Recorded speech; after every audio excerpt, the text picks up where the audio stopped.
Hey guys, Andy Yen, spoken label, back in the house on a Sunday morning.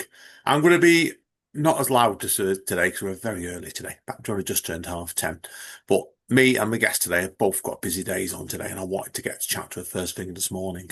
Now, we've got a lady with us today, as a local writer, actually. I've met her in passing, but I've not actually had a proper conversation with her in person yet. So I'm hoping of doing it in the near future because we've got the wonderful Saira the Poet with us today. Now, I first met Saira, or saw her read actually. Ooh, yeah. When did you first read at Word Central? Yeah, I've done Bird Central a few Yeah, times now. I Yeah. saw you first time you read at Word Central. I can't remember. It was few years ago anyway. And his nature of the beast sometimes a spoken label. We don't actually always get time to talk and his busy nights, but and Mm. I've we just missed each other last Sunday on the wonderful Ruth O'Reilly's poetry marathon by a couple of minutes, didn't we? So, but Yeah, we did. Yeah. hopefully next time anyway. So yeah, time was wonderful. Now I've been following her work on Substack for quite some time now. Very, very, very talented young lady here as well. So now, Saira, I want you to take us back in time. Now, obviously, there is quite a story that goes with your poetry. So I want you to tell it in your words as much as you can. So tell us about what led you to writing, starting your poetry, first of all. So hi everyone. I am Saira. I go by the name Saira the Poet. I started writing in May 2012. Um, so I got my divorce in February that year. So then a couple of months after, and then after my first counseling session, I started writing, and then it began as a therapeutic outlet to begin with. An act of survival, something I did, and then it turned into something that I wanted to use that to help others heal through poetry, and then yeah, and that's and that's what then led to writing the first book. So yeah, it became a way to process everything that I went through, what began as scribbles, like in my notebook, in journal, eventually became the foundation for my creative life. Brilliant. No, and that's fair.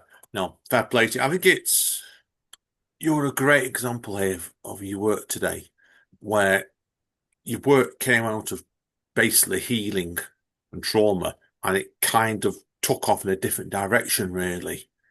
And like people wonder today, you've done two poetry books, both are really, really good books as well.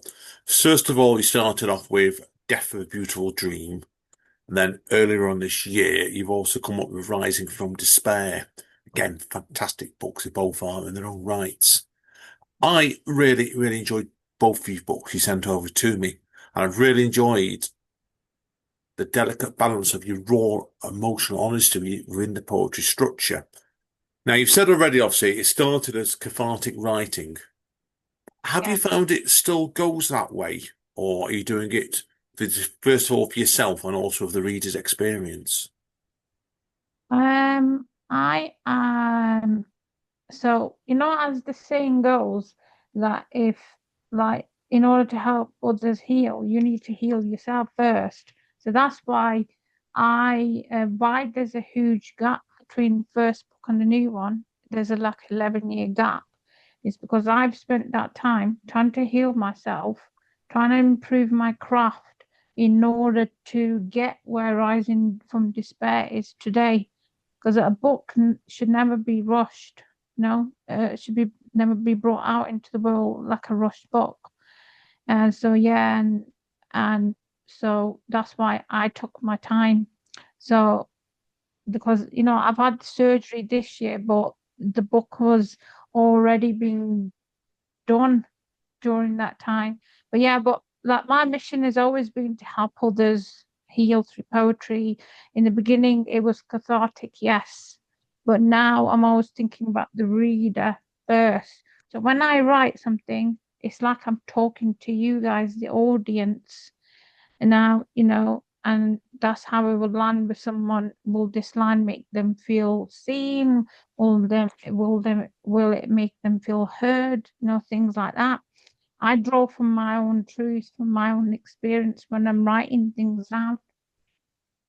Yeah, yeah. Now, if it's what I did like about both of your books was there was no glossing over what had happened. It was truth, and it was your truth, and I felt every single word in both your books. You did straight away with it. Now, you said before, Yeah, obviously, with yeah. obviously your writing itself, you wanted to hone your craft on the second book. Yeah. Did you find like has your approach to actually how you look at your poetry changed over time? Um, yes, definitely my writing has become, I think, what do you call it, stronger, and is more, you can see probably more stronger metaphors and things like that. Um, you know, yeah. I mean, like I was saying, there's 11-year gap, and then yeah, Yeah, no, it does. I think you correctly said before with it. Like, no book should be bought out until it's ready. And I know with my first two poetry books, there was a 5.5 year gap between them. And the second yeah, book, for me, and this applies, I think, in a very good way for you as well, it was a reaction to the first book, and I had to learn what I wanted to do next of it. And your second book is quite different, but it's still you. So yeah, on the first poetry book, then, obviously, yeah, 2014 is The Death of a Beautiful Dream. yeah. Firstly, obviously, before we start talking about, because I want people know when I look at books, I ask sample a couple of pieces. When did you actually realise you were actually writing a poetry book here? Um, it was actually because I started Saira Anwar's by poetry in 2013, and I was sharing my poetry online, Facebook. People, the audience that were, reading my poetry encouraged me. They say that why don't you release a book of your own?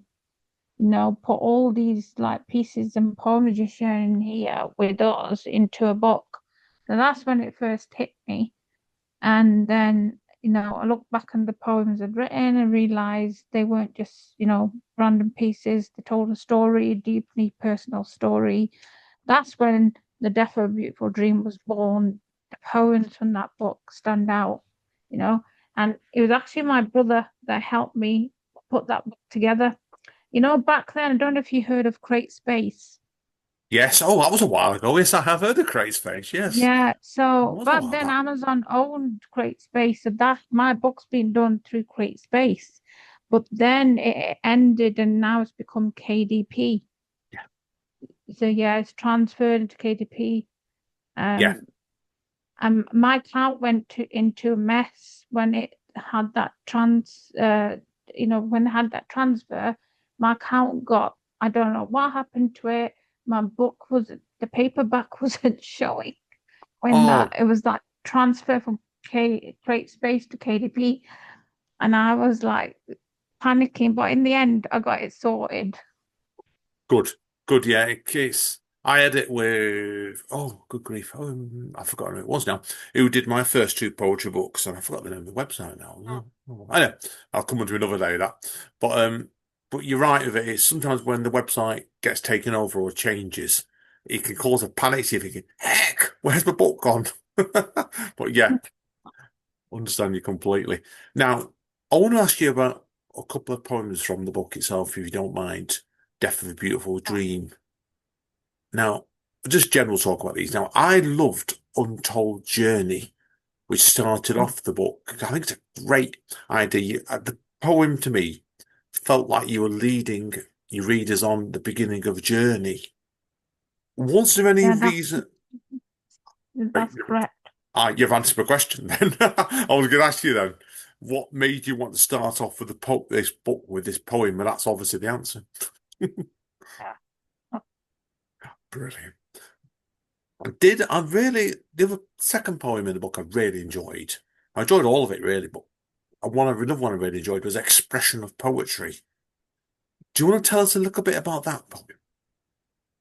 And expression of poetry is again is about my mission. As I've said, I've always wanted to help people. So in a way, it was me sort of writing a message to you guys, the audience, of everything. And so yeah, and it's like me talking to the audience really. It's about me, wanting to help others heal through the poetry. Like when I say like I say here, I have been writing for a very long time. I have had the time to express my inner deep feelings. Poetry is a form of expression, is a work of expression, imagery, creativity, and originality. And then when I say there, I write by the ocean view penthouse, is that, viewing like the lighthouse or right by the ocean at a penthouse under the candle light on a vanilla colored sheets. There will continue writing my poetry in spectacular style and inspire the globe. Is again, is my way of saying you guys that I want to help you like heal like through poetry. Yeah, oh, it does. Does. I think it's encouraging. I think it's a really encouraging book, this one. I think that's a great example of it straight away of it. So I think, And other guys you're not going to know when this book was released. The title. mm, It was it was published in an anthology to begin with, and Hidden Mask was originally called Marriage, and oh, um that was all the like some of these poems were published in an anthology. This was way before it even became The Death of a Beautiful Dream. I don't know if you heard of Poetry Rivals. yes, I Um, have. Yes, I what? have. Yeah, yeah. It was one of my close friends, Afsha Farouk. Me and her used to be in hours talking about poetry, and she actually helped me, like, at the beginning where I was. And then she encouraged me to take part in Poetry Rivals, and I sent them marriage poem. I didn't win it, but they put it in their Probing Pen anthology. This was, I think, in 2012 or 2013. Then I had, the mother poem in the first book that was put in an anthology, and then the title, "The Death of a Beautiful Dream," was also in an anthology. I think about three or four of the anthologies my poems have gone into. Brilliant. Yeah, No, I didn't know that. That's brilliant stuff. I think it does. I think when you go in the right anthology, it can highlight yourself among other writers as well. So, no, brilliant. yeah, No, brilliant stuff indeed. Now, I loved the fact where obviously there's a symmetry here, and I know straight away it was planned this with obviously Untold Journey leading people into the journey of your poetry in the first book. But I love the last poem as well, Inspiration. Now, I'm going to let you tell people this because that felt like to me that wasn't the end of the journey, but it was opening up other people to follow you on their journeys as well. Is that correct? see again, you're correct. And like, I know what I'm doing now. I make you guys wonder, like, who am I? What am I? What is my purpose as a writer? A poet, you may say, a writer, you may say, yes, I'm someone who writes, getting poetic with inspiring words of poetry, much to your delight. Words amuse millions mightily because they're enlightened with hope. Brilliant. No, straight away it does. It's leading people on. No, great, no, great stuff indeed. Okay, now your second poetry book, obviously, which has just come out earlier on this year, is Rising from Despair. This, Yes, yeah, it's very you, this book, but you've took it in, I think, a different direction as well. Now, obviously, yes, people see it is obviously part poetry and part journal. Now, yeah. what made you want to move your creativity on in this different direction?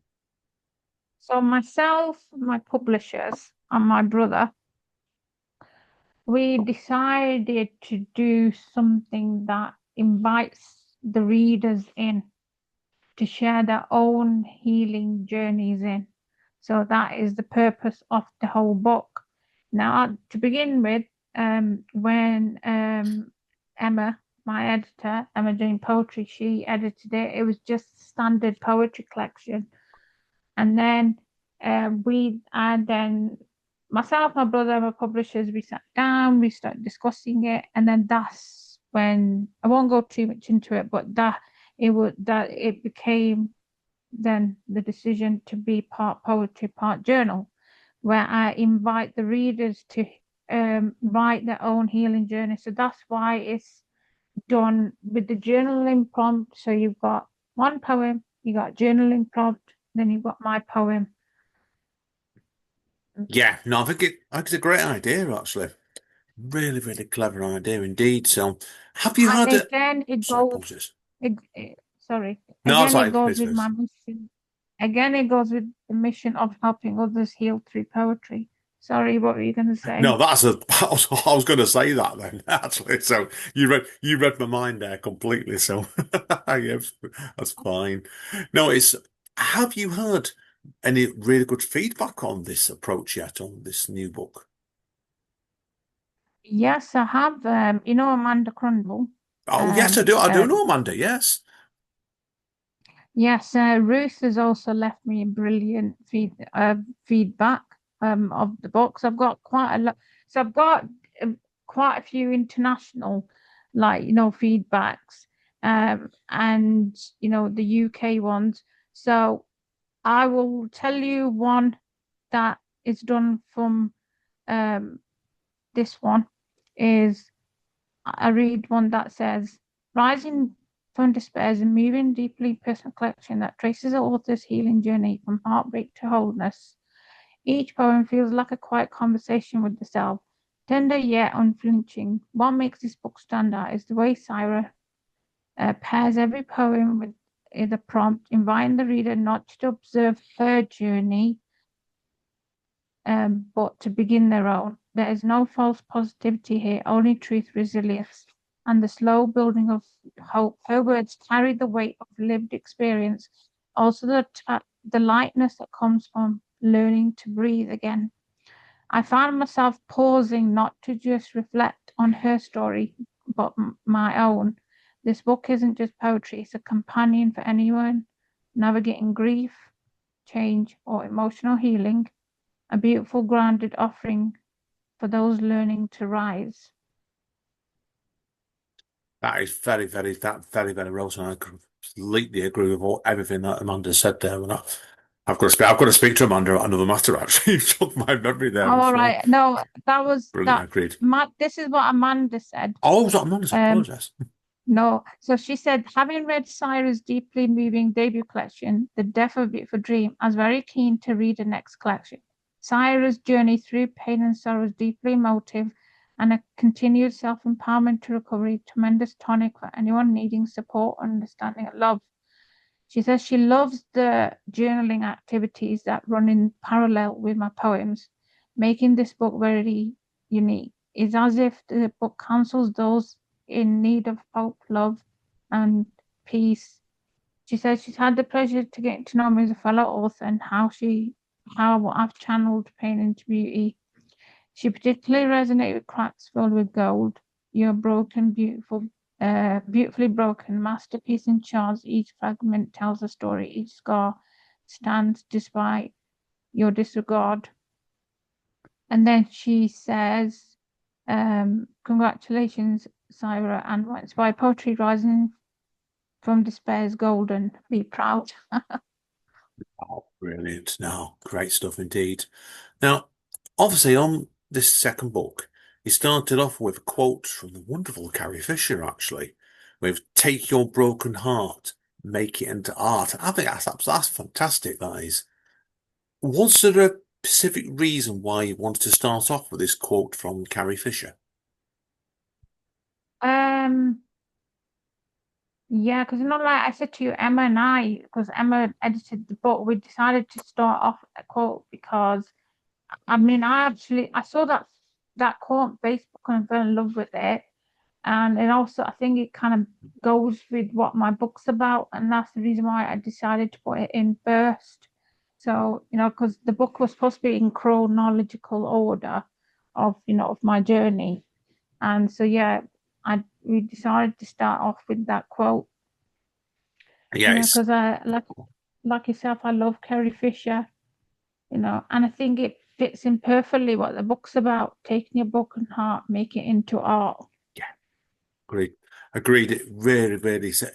I think the danger is sometimes you put quotes in from other people that be in your book, it doesn't fit, and that book definitely does make it fit with that one. Because what we've gone on, we started off with the broken, you might see your broken heart and the trauma that came from what happened, your marriage collapse, etc.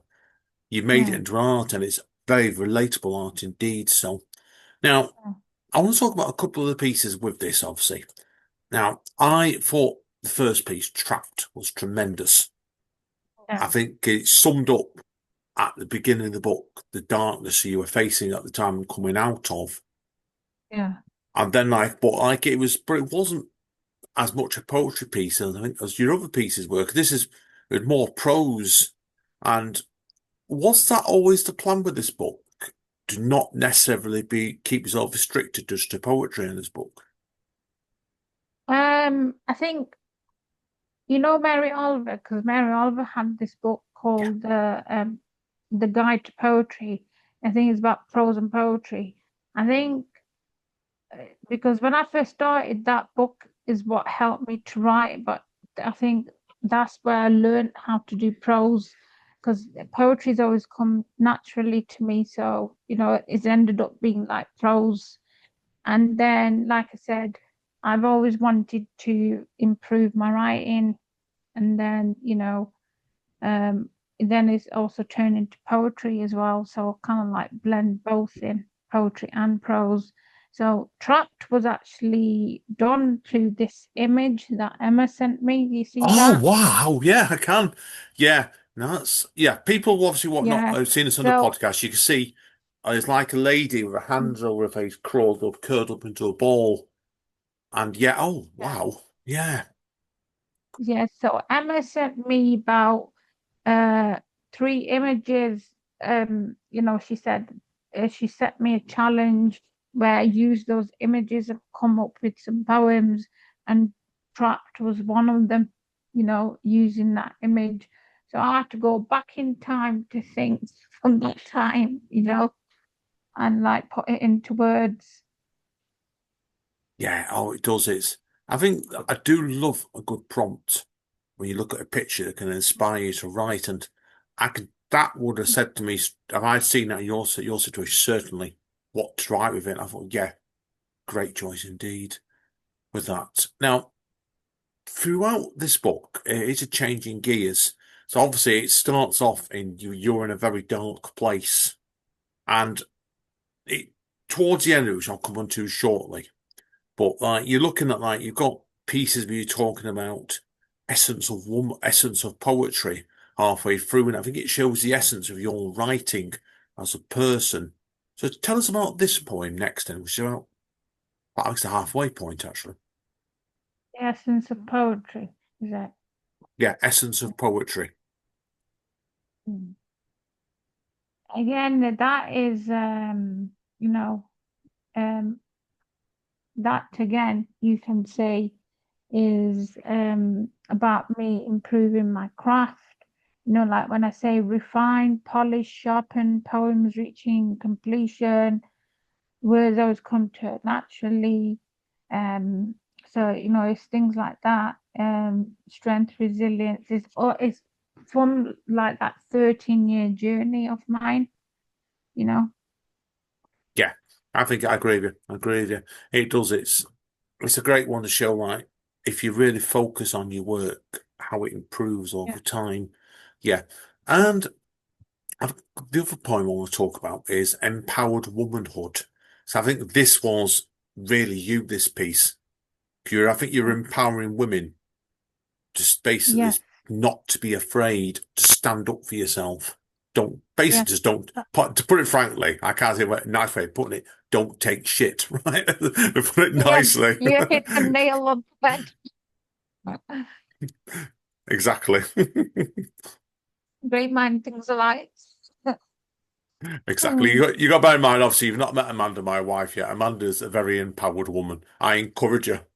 for do her own writing, and henceforth why she's bought a book out earlier in this year called Deaf to All Men, but we'll leave that alone. So yeah, but seriously, tell us about the reasoning if you wanted to do your poem Empowered Womanhood. The whole purpose is for me to write, help others heal, especially those, of women. I'm not saying it can't be for men. It is for men as well. Like for both. But yeah, it's about, you know, um, it's about celebrating the women, and it's like what you said, it's giving them the voice and or the courage, to stand up for themselves and speak up and not be afraid, if they want to like find a way out. And I hope that this book helps them in any shape or form. Yeah, and its strength, a lot of it is people don't have to put up with what life's laid out in front of you. You don't have to take what people Mm. do to you sometimes. I agree.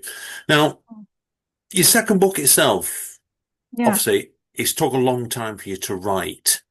And I yeah, know there was reasons why this took long to write, yeah. but which I think you're going to let you talk. I know you're going to talk about it shortly, but did you find there was like a gap when you were writing the second book? Did you ever think you actually would ever write this second book? No, it's a great question because I started writing this book in 2015. And then, like I said, there was 11-year gap because it wasn't about surgery, it was about becoming. And I started writing it in 2015. And back then, it was actually called The Birth of a Beautiful Dream when I originally wrote it. Oh, But then Emma and I, my brother, we discussed that it's going to confuse people if we call it The Birth of a Beautiful Dream. And that's when Rising from Despair, Journey to Hope came in. It was changed from The Birth of a Beautiful Dream to Rising from Despair, Journey to Hope.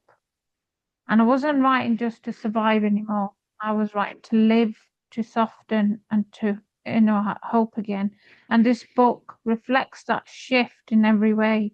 So I hope whoever picks it up finds the same kind of quiet strength in all of the pages. But because, as you know, I underwent total hysterectomy in March this year after two cancellations. It became dangerously enormous, where it was affecting this trachea, the voice here. So I would have lost my voice if it wasn't for that. Um, so, because it was affecting one of the major blood vessels, it was pressing against my trachea. So yeah, it had to come out. So that experience gave me pause to rest, to reflect and heal and stillness. So I was finally ready to finish the book.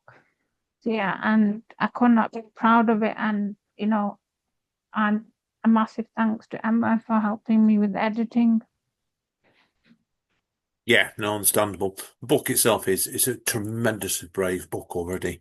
I think it's fully deserved to be out there. You fully deserve to do really, really well with this book straight away with it.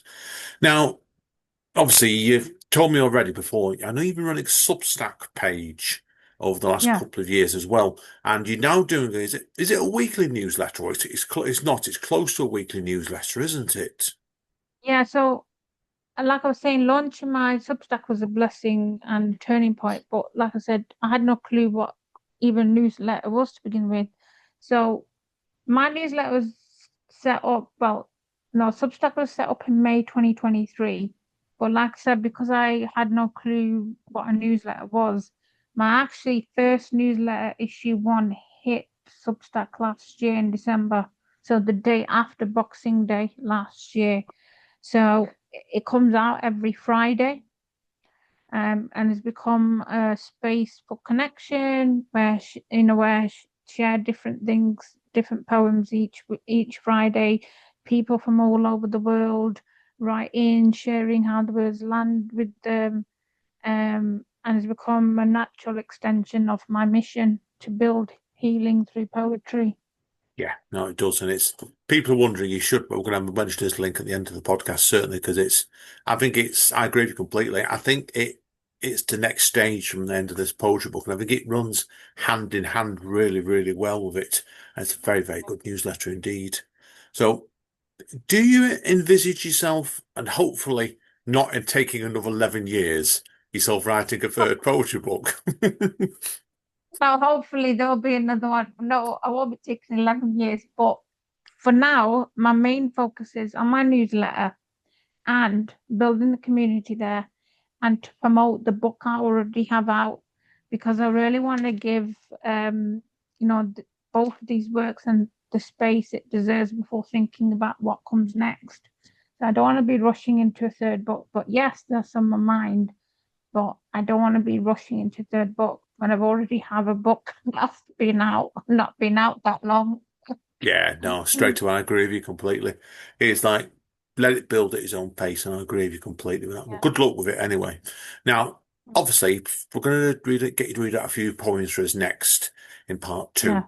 But obviously, first of all, before we do that, you've got to give people where people can find you on social media, first of all. And obviously, that will be including your Instagram page and your Substack page. You can find me on Facebook, Instagram, TikTok, X, as formerly known as Twitter, Threads, Substack, YouTube, SoundCloud, Pinterest, and of course my website, www.sairaanwar.co.uk or sairaanwar.co.uk / Rising from Despair, you know, the book. Brilliant. Brilliant. Yeah. And obviously, your books. Where can people get hold of your books? Right. So Rising from Despair is available on Amazon UK only, WH Smith's, Waterstones, Blackwell's, Bookshop.org, and other major retailers worldwide. And Rising from Despair is available on Amazon US and Amazon UK in paperback and Kindle. Brilliant. Brilliant. Well, good luck with the books, Saira, and definitely good Thank keep you. keep on your great work on Substack. So And before Rising from Despair won the Strange Ink Book Awards oh, recently. oh, I didn't know about Yes, that. Oh, is that yeah, what you showed before? I was trying to. This is yeah, me being short-sighted now. I couldn't make out what that was. yeah. Sorry, And sorry. and the books that are going through my website are limited edition, special limited edition. So when I say that, they come numbered and signed. So that there are different tiers on my Oh, website. yes, Um, point. Yeah, so different tiers on my website that come with different things. So, like you can get a surprise poem insert, or I can just like each poem comes with a note, like a special handwritten note. Um, Brilliant. yeah, Brilliant. I should have asked you about that, and that's just in. I've sworn already, so I'll swear again. That's shit for brain in your host, unfortunately. But brilliant. No, no, people check it out, yeah, because the tiers in there are amazing, and this is definitely well worth your time. So thank you, Zyra, for that. Right, folks, we will take a quick break, and when we come back, Saira is going to do a few poems for us, none of which we have discussed yet, so there will be other questions with these poems coming. Thank you, Saira. Okay, folks. okay. See you all in two shakes on this.